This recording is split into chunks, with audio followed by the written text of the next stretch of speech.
আটোসাটো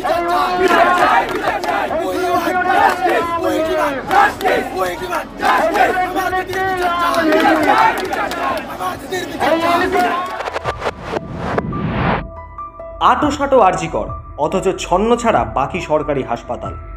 হাসপাতালের মধ্যেই কর্মরত অবস্থায় ধর্ষণ এবং খুন করা হয় এক তরুণী চিকিৎসককে।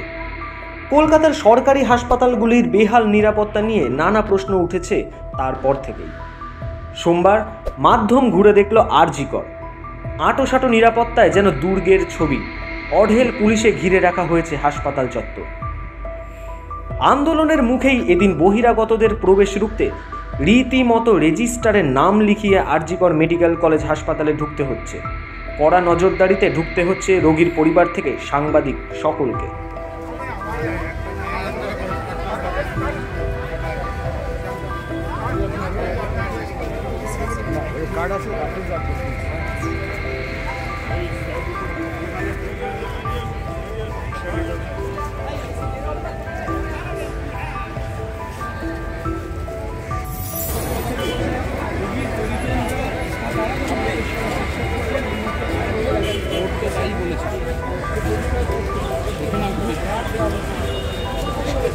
কার্ড দেখিয়ে তাদেরকে ঢুকতে দেওয়া হচ্ছে। কোনো রকম অপরিচিত বা কার্ড না থাকা কাউকেই এই হাসপাতালে ঢোকার অনুমতি দেওয়া হচ্ছে না।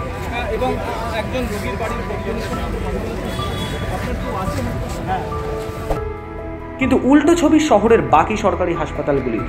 নিরাপত্তার কানাকড়িটুকু নেই, অবাধে যাতায়াত করছে বহিরাগতরা।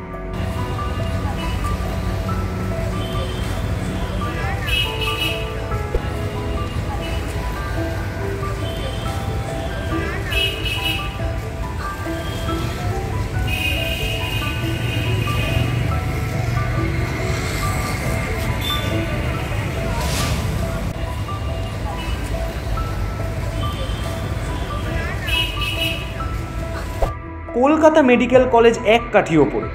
নির্দেশিকায় বলে দেওয়ার পরও কোনো সিভিক ভলেন্টিয়ারের গলায় দেখা গেল না পরিচয়পত্র। একই ছবি এসএসকেএমেও।